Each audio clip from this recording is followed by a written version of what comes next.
do. Look, content, yeah, strategy, yeah, feedback, yeah, design, yeah, and he's got way more, man. Yeah, he's your one-stop shop. Trade shows, expos, videos. Expos and trade shows and videos. Expos and trade shows and videos. Welcome to Extreme Marketing Podcast. I'm Nolan Davis. This is episode 2, and I am live right now in my studio with Bill. Bill, what's going on, sir? Nolan, great to see you again. Nice to see you as well, man. Nice to see you as well. We had a great first show, just telling people the mindset of where we're coming from, what they can expect from our show, and some of those tidbits, and you're going to share some of those tidbits with us today.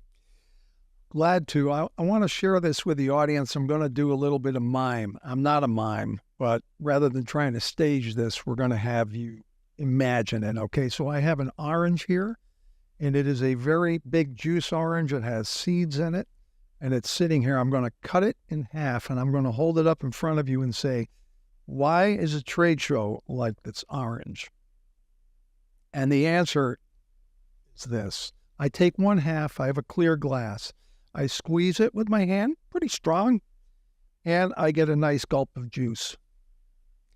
I take the other half and I zest all of the skin, all the rind. I make a little pile of orange rind shavings. And then I pick all the seeds out and I put those in a pile. Then I don't squeeze it with my hand. I get a juice citrus squeezer. And I hold it over another glass, and I squeeze the heck out of it till I've extracted all the possible juice that I could. Now I have gulps of juice, not just one. Then I take the remainder and I put it here, okay? I've got orange to zest my orange muffins. I've got seeds that if I live in a warm climate or if I have a greenhouse, I can grow orange trees. I have a wonderful glass of juice with far more juice from it, far more refreshing, far more nutrients than I'm going to get in my body. And furthermore, what's left goes in the compost to maybe grow my orange trees or to be put to use. Every bit of that half of the orange has been put to a positive usage. That's why it's like a trade show. So let's look at a trade show. If I go to a trade show and do a 20% effective job, I don't have a great staff. I didn't do a pre-show, at show and post-show promotion. I didn't have a theme for my exhibit. I had some giveaways. I had something people could get involved in a little, so there was a little experiential marketing in there. I didn't have a great lead capture system, and it wasn't linked to the database back at the ranch. And I really can't figure out how these leads are going to translate into sales so I can do an ROI calculation. So I maybe batted 20% out of what I could have done potentially. If I do that, does the airline send me 80% refund on my airline ticket? Does my hotel do the same? Do all the Uber and cab drivers do it? Do all the restaurants do it? And especially, does the trade show, the space I rented for $4, $5, $6, $10,000, they gave me 80% back, right? Because I only squeezed that orange a little. No, I took all that money because orange costs the same whether I squeeze everything out of it or slightly some of it. That's why the analogy I find is so important. So that, to you folks, you can picture it in your mind.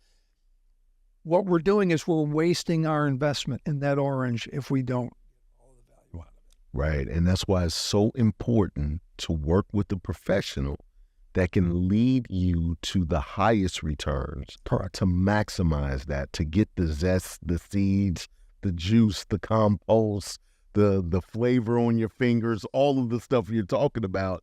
Absolutely. And that's what this show is about. And that's exactly what we give to people who contact us. So as we talk about this being the second show, we were going to talk about the 8 domains.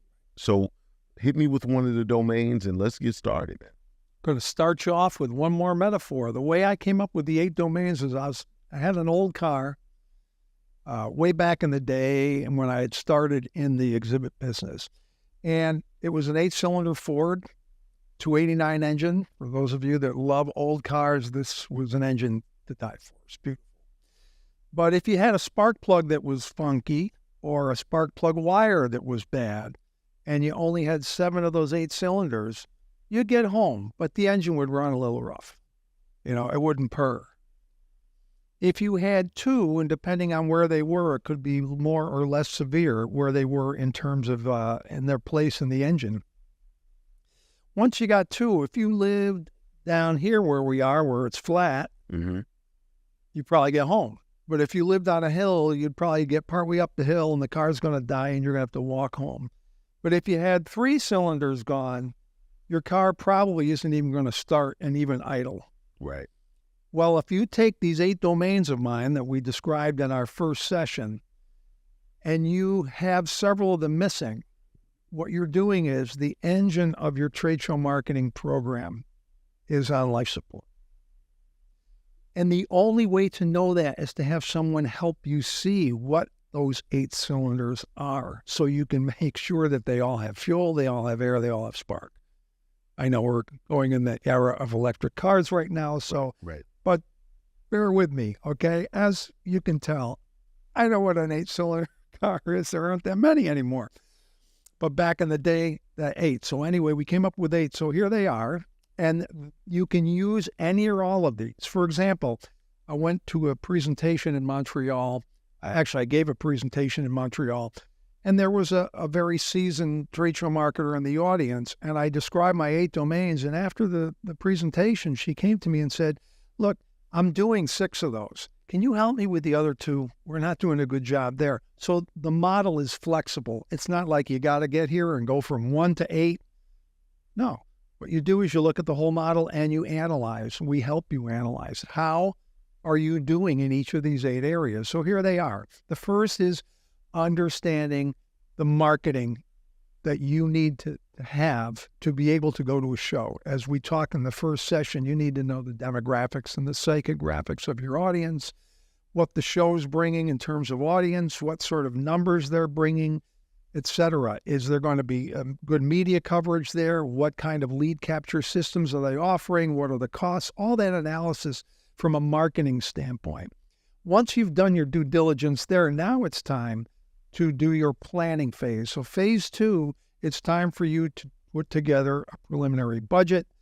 It's time for you to decide on what kind of presence you want to have on that show based on the costs that you did your assessment on, et cetera. So within that planning phase, there's, a lot of these elements that are not pure market driven, but really the plan for the show. So they involve the marketing information you found already.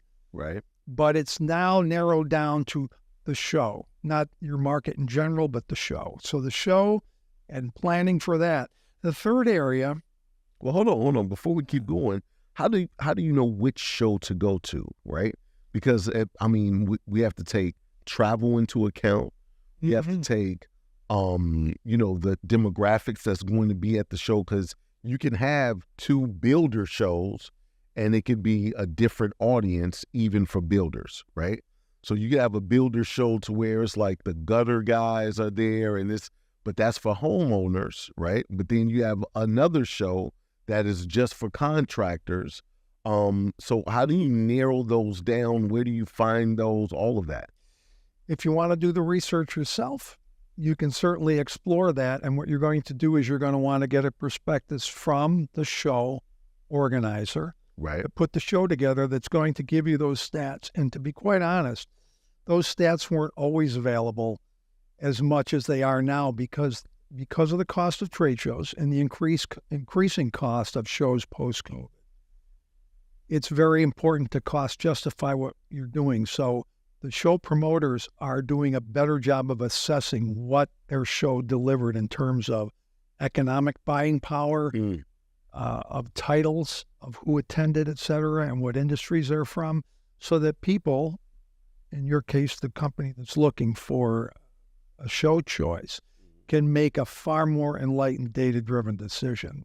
But there's also a shorthand way to do this, Nolan, and one way is talk to people in the industry that you're in and say, what shows do you go to? Or talk to people that attend the shows that you want to exhibit at and say, what shows do you like to go to as an attendee? That's also a nice way, without having to get really deep into research, to get a good handle on what's a good opportunity for me. So you can hit it either way, from a data side or from an anecdotal side, but from people who legitimately are either actually exhibiting there or actually attending. Gotcha. Okay. All right. That's it. You know, a lot of times we look at people who are already going to shows and they're going to that show every year and people know to expect them there. But there's a lot of growing businesses that are looking for marketing opportunities that can be a face-to-face interaction and an opportunity to create an experience. And trade shows is the perfect way to go about that. It is, and there are some people, too, that will go to a show because they find that audience works for them, and yet someone from their business has never been at that show before. They just said, boy, there's some cross-pollination here. A lot of these people that are there probably could really use what we have, too. Let's get an exhibit there, and maybe they'll just get a 10 by 10, which is generally the standard small entry-level size space in our culture over here. Sure. And go to the show and test it. People test markets all the time. If you keep the cost down, you're able to go in and test that. The challenge with trade shows is I can't do that like I could online and then a day later change it and run it up the flagpole. I got to wait another year till the show rolls around again. Right. That's the antiquated part of trade show marketing. And by the way, there's an antidote to that too. And what that is expand the show. Start marketing 2 months before the show and continue marketing post-show to expand your presence at the show for those 3 or 4 days, let's say in September. And now suddenly you're marketing from July to November, not super actively, but you have a theme.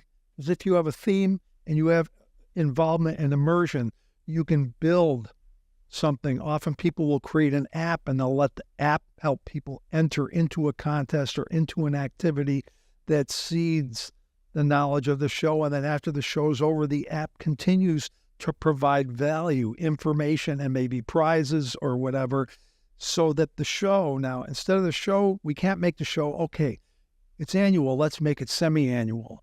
No, what we're going to do is we're going to make the show information come to us across a much wider bandwidth than those 3 days that it's actually live. Right. So shows are, maturing and they're morphing to reflect, the nature of the world we live in right now. Okay. So I'm going to roll right through those last few. We got through the marketing, understanding the market, and then planning for show or shows. The next is coming up with a pre, at, and post-show promotional plan, which I just referred to in that example. And creating that, or having an agency or someone like myself create that for you, is a great way to do that. Then designing the exhibit. So by this time, through those 3 areas, you know what you pretty much want to do and where you want to do it, what show you're going to, what the demographics are, who you're going to have to appeal to. Now it's time to design your exhibit. The 5th domain is staffing, choosing, training, and practicing with the people that are going to represent your brand. Whole body communication live during that show. And think about it. If you have all your cylinders firing, got great planning and you've got great marketing understanding, you've got great pre-at and post-show promotion, you've got a fantastic design, you're going to go to the show and whatever, but your staff is poor. You're going to squeeze that orange a little. There'll be no seeds, there'll be no zest. So every one of these is important. And I think arguably staff performance is one of the greatest of the 8 domains in terms of you doing a knockout job or a complete disaster. So I have to put a little more on that. And when we talk about that specific domain in a future session, I'll get into that in a little more detail with a couple of examples. Number 6 is executing the show. All the logistics of getting you and your people and your exhibit to the show, set up, down, and back home. The 7th is capture. what sort of data am I capturing at the show? How am I capturing it? Are my people trained to use it properly? And where is it going to? And the final is assessment. We've captured this data. How do we determine how we did? How do we track our return on investment and return on objective and return on experience? So it's not just ROI anymore. ROI is a calculation of we invested $10,000, we got over a year sales cycle, we got $60,000, we had a 6-to-1 ROI ratio. Depending on your industry, that may be good, it may not be. You may be looking for a 10-to-1 or whatever, a 7-to-1. That's very specific to whatever the company's financials and margins are. But as you can see, if I take one of those pieces out and I go, no, I don't want to do that. You're taking the orange and you're throwing part of it in the garbage. And you paid for that. Right. You paid a lot for that. I was going to say you paid a penny price, a pretty price for the orange. And you've paid the most attractive price for that orange. Absolutely. But on the flip side, if you go there and you approach your preparation for your show with this kind of a system, these 8 domains, the odds of you not getting the value out of that show are slim to none. Right. What it takes is time and preparation, but it doesn't always have to take a lot more money to sometimes get a 2 or 3 time return than what you would have gotten if you didn't. I've heard examples of people getting, 300, 400, 500, 600% better, and maybe they spent an extra 5% than they would have spent, but they addressed all 8 of those areas. Right. That's why we want to bring this to you. And I, again, very much appreciate how you have wanted to structure this, to give this information to your audience. Absolutely. Absolutely. And to grow an audience that's serious about marketing on every aspect, right? And I really don't want the experiences that could be had and the face-to-face to get lost into all the digital marketing. So we do talk about digital marketing, and then we have a great business coach, shout out to Doug Winnie, you're about to see him in a little bit, that gives us the secret threading to sew it all together, right? And so as we talk about the digital, the video, because videos are really big at trade shows. I remember when I first started with my video production company, it was 1 or 2 people had screens like 15 years ago. Okay. Right. And so then they started popping up a little bit more. Now everybody has a screen because now I can show you what we're doing underwater through 3D animation. I can show you what our facilities look like, even though I'm just giving you a snapshot right here in our 20 by 20 booth or whatever it is.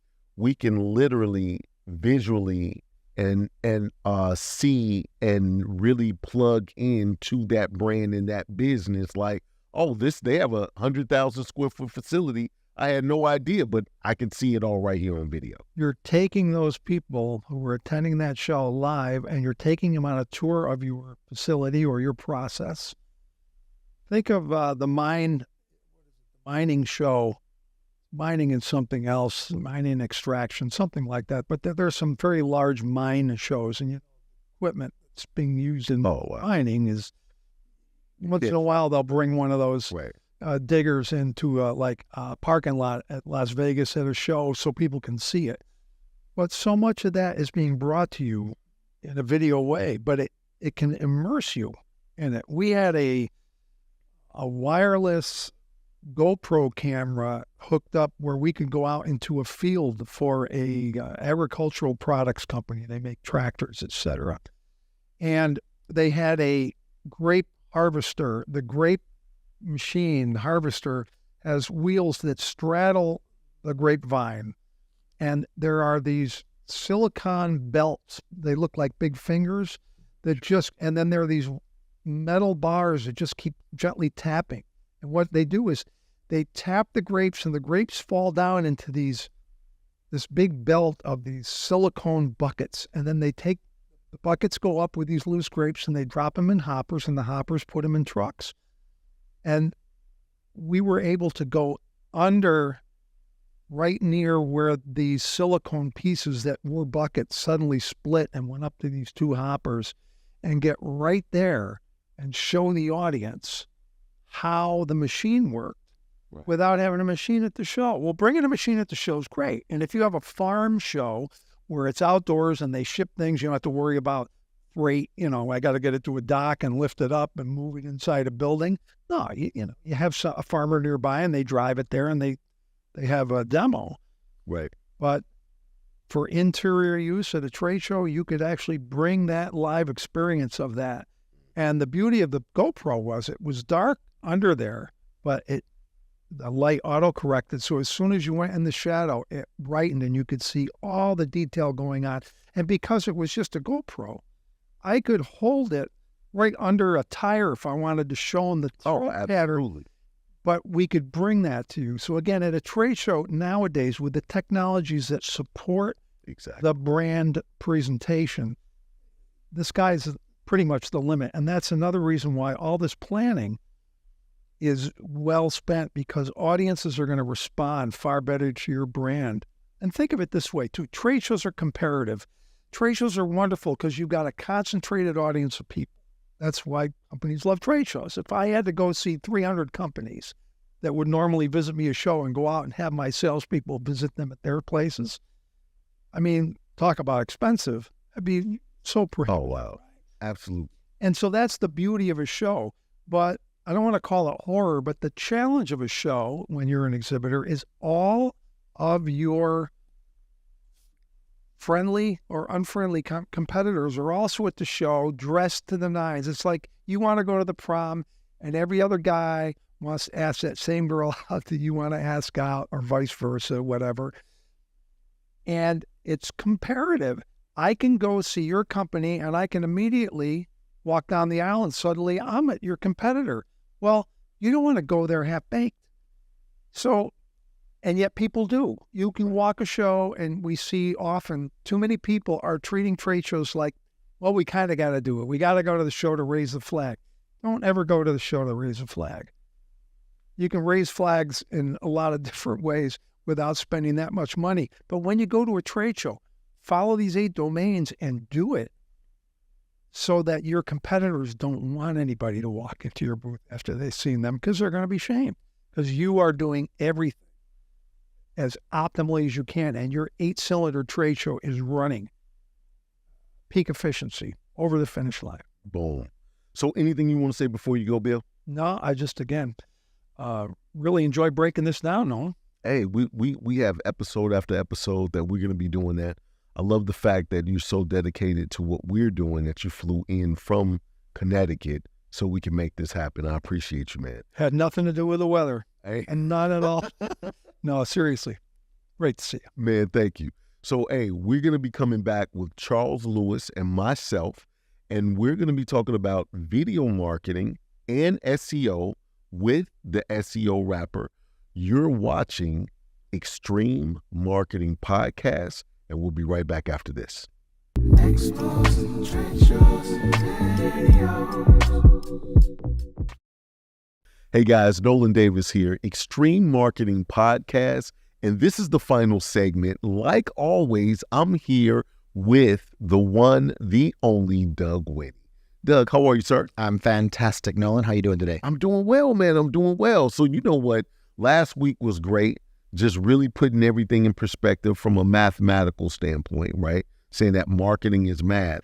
But this week you got something a little different for us. What you got? Well, I want to make sure everybody understands marketing does work. And so there's nothing magic about it. Like I said last time, it's about math. But today I want to talk about 5 marketing strategies that work. Okay. All right. So we can literally walk away with these 5 strategies, implement them in our companies, our businesses that we own, and see some type of increase or gauge and measure the process of it, or what are we looking at? Absolutely. So something I'm going to say, I hope every single time, if I don't, remind me. Okay. And that is, knowledge is valuable when you act on it. If you watch this and you listen and you don't do anything, it's just new knowledge.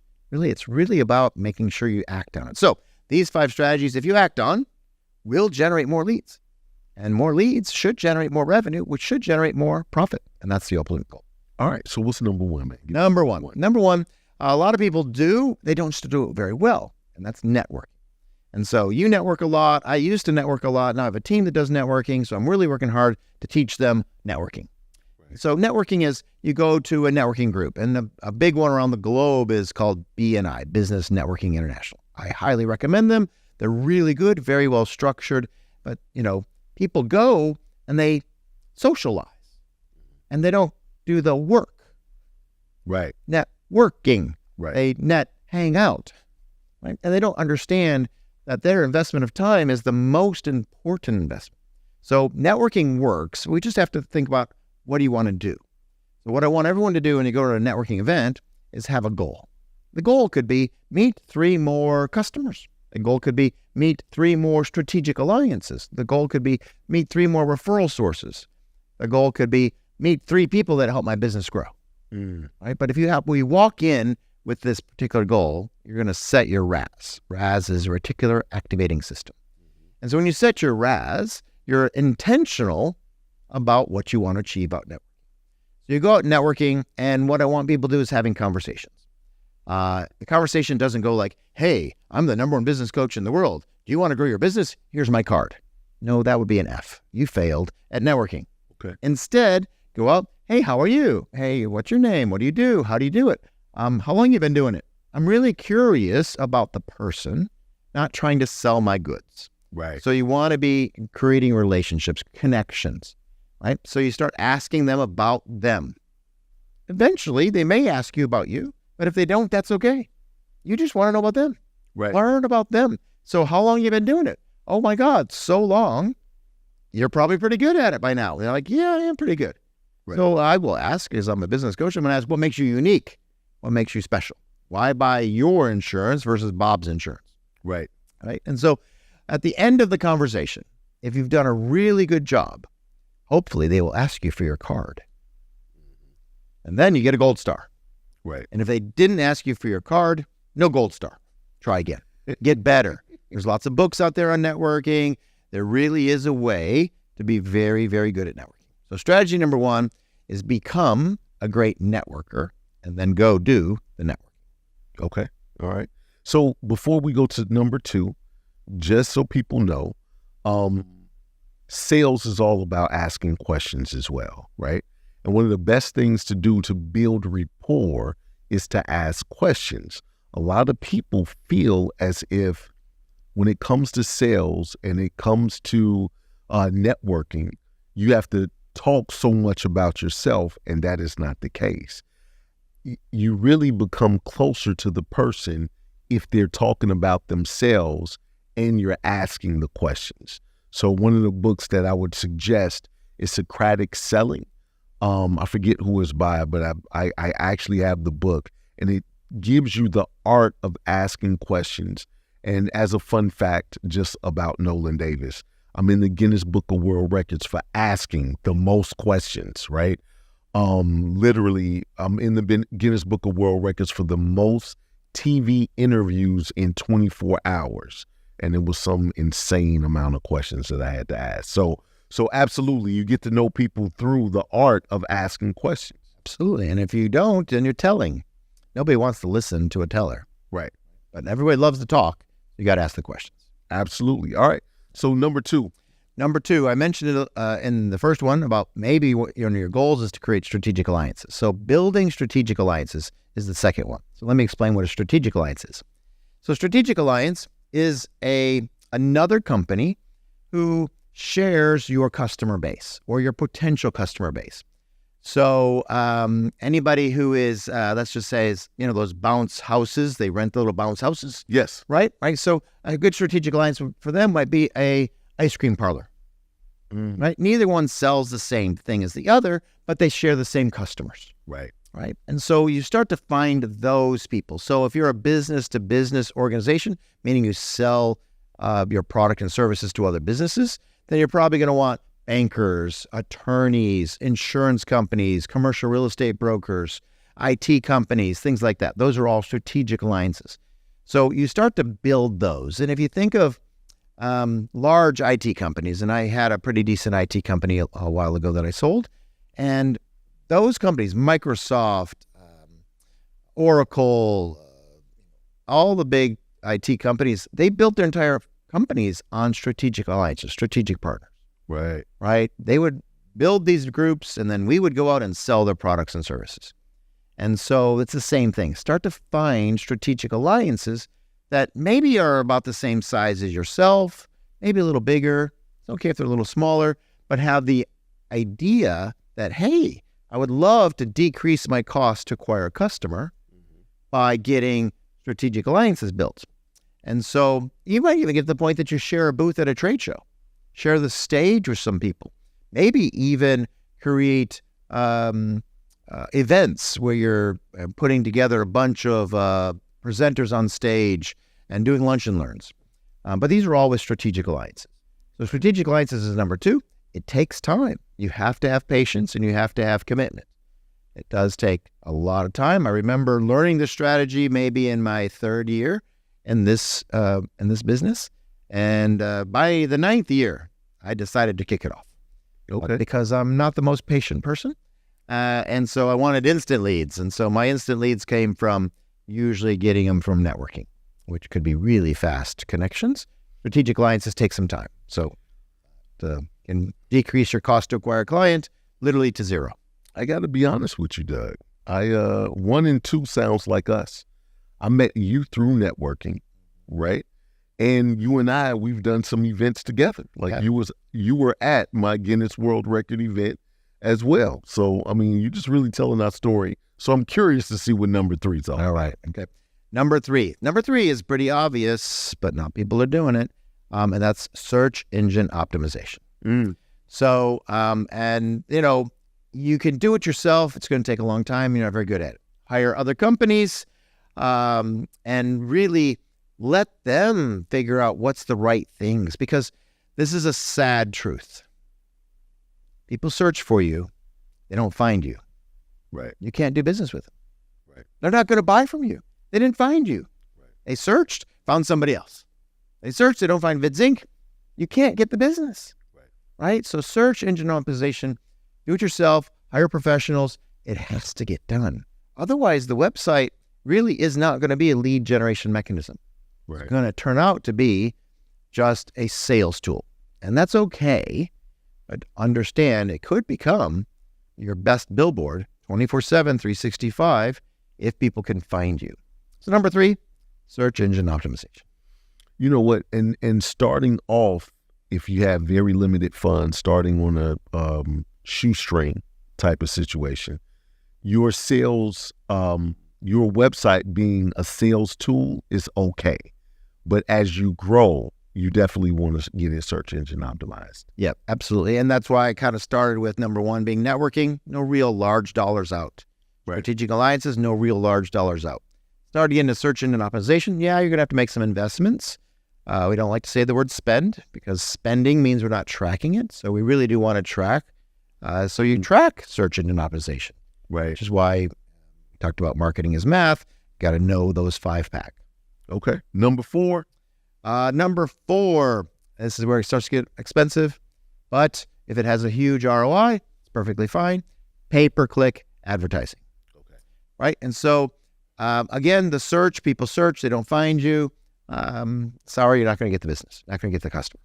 Now, you search, but you show up in the top, which is an advertisement. And Google and Yahoo and Bing and all these other search engines make their money by that.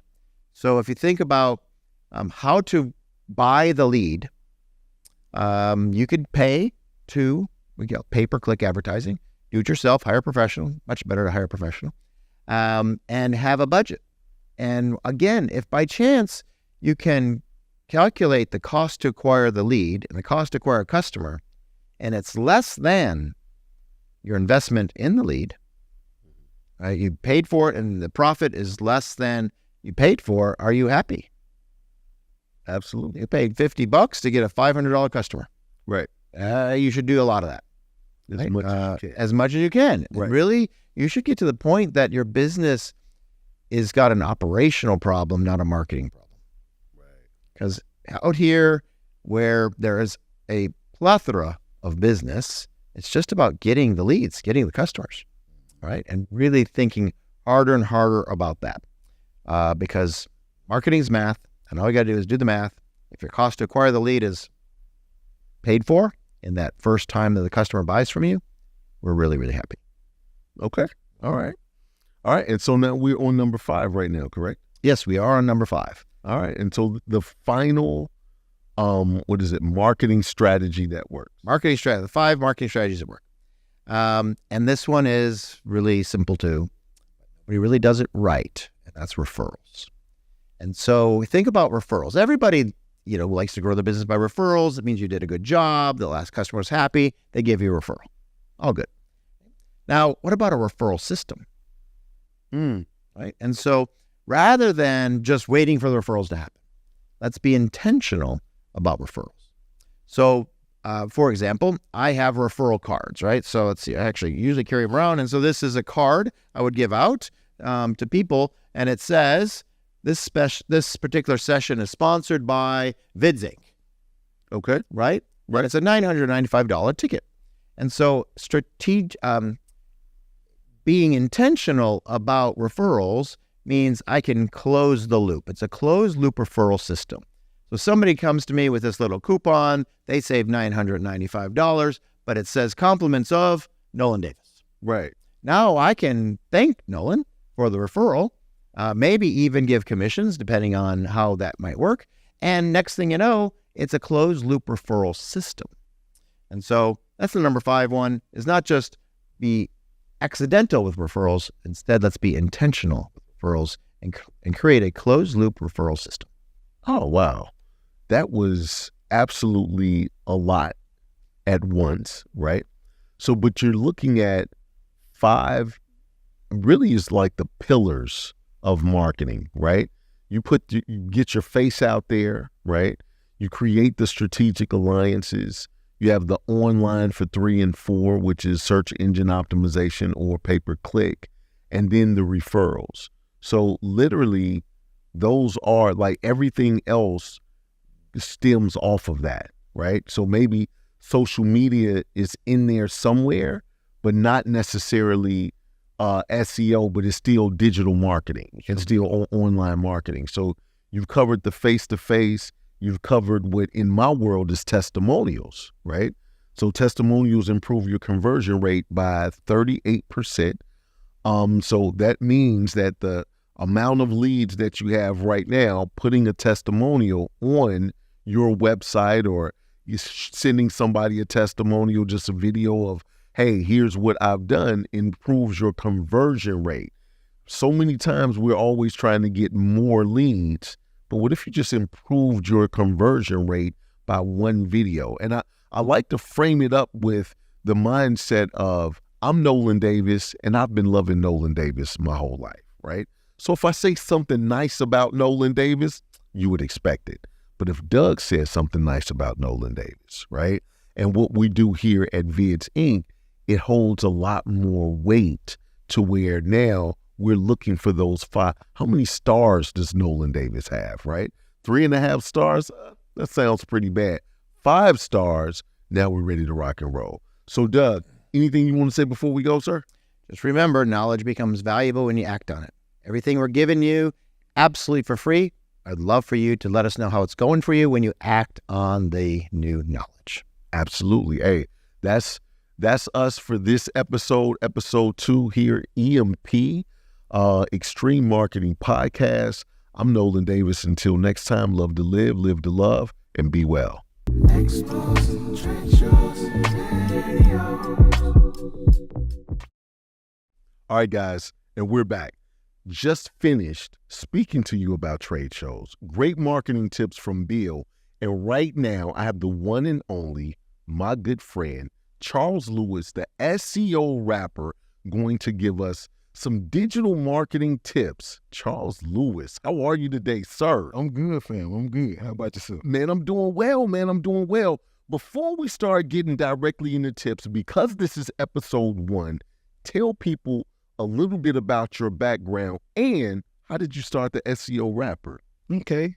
little bit about my background, how I started this here rapper. So my background is in digital marketing, right? And I've been in digital marketing for 2 decades plus now, right? Okay. I got into website design pre-Google, dig that, right? So when I started building websites, we were still using AOL internet CDs, right? And for those that don't remember AOL, it sounded like gang, gang, gang, gang.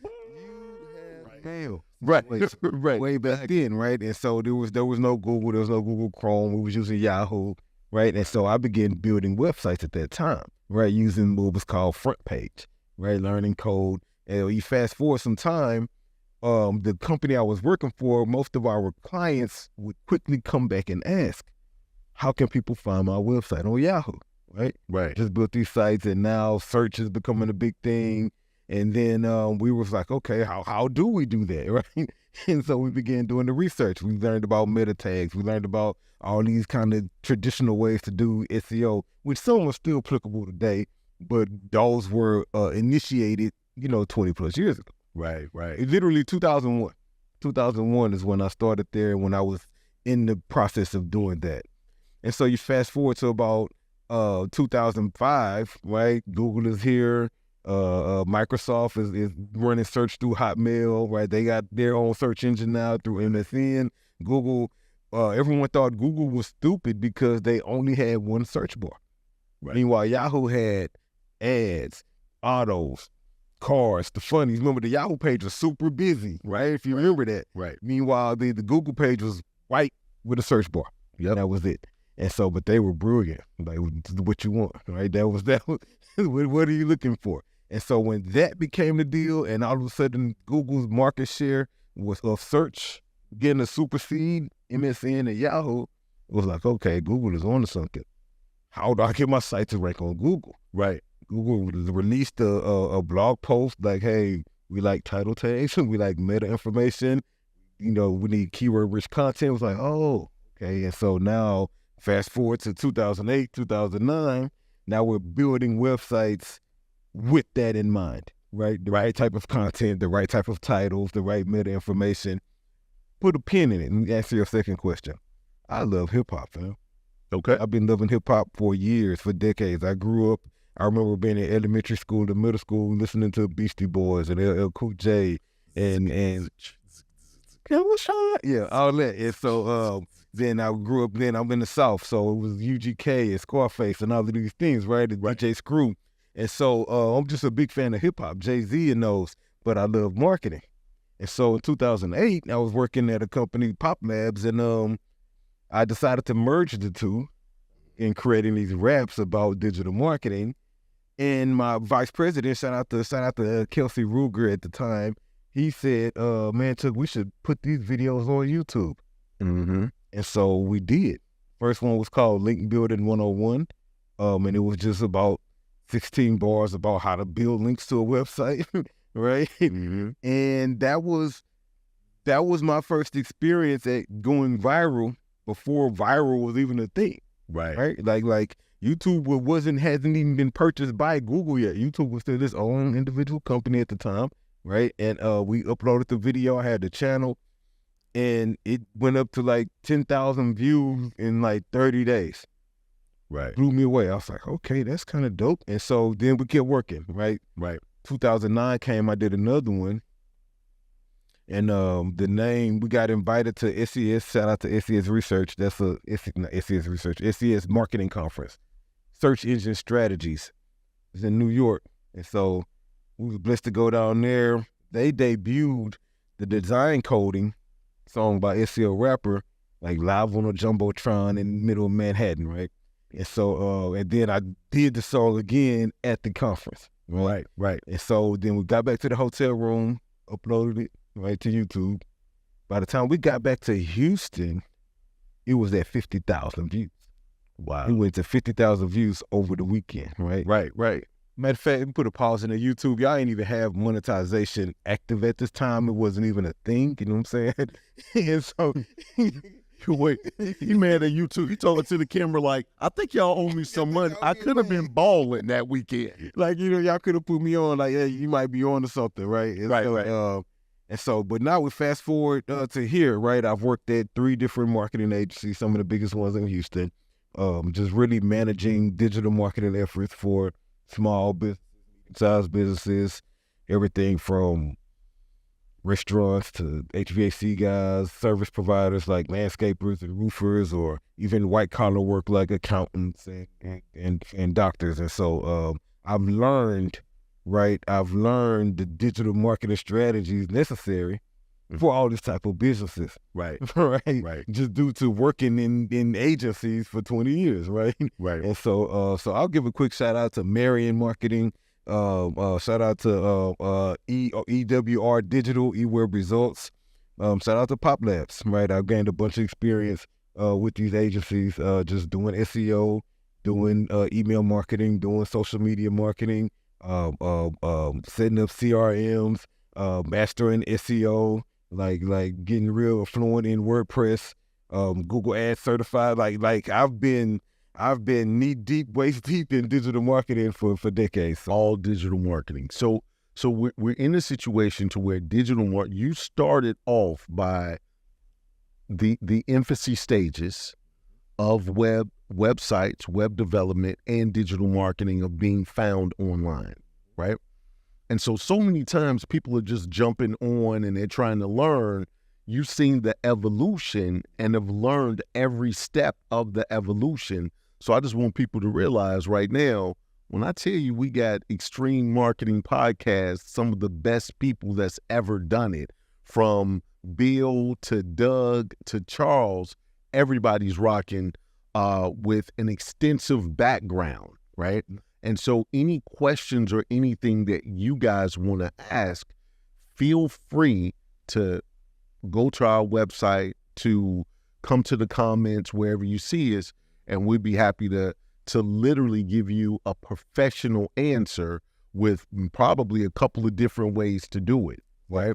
So I know you came today to give us some tips, and we're finna go ahead and get started. But what we're gonna do is we're gonna take a break, and really quick, because you also have a song that you're gonna share with us. Absolutely. So we'll be back in 1 second.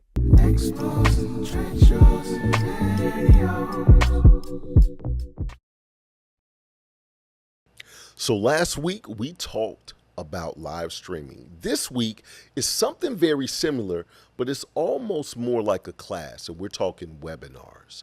So you still can answer people's questions, but the webinars is more of an event just from a live stream to where you can educate your customers, prospects, potential clients, however you want to call it, into your product, brand, or service.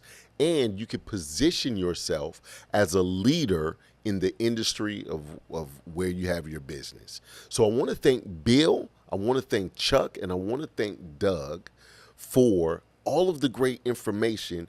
We're literally getting positive responses all the times for EMP. So subscribe to our YouTube channel and follow us on all social media. I'm Nolan Davis, and until next time, love to live to love, and be well.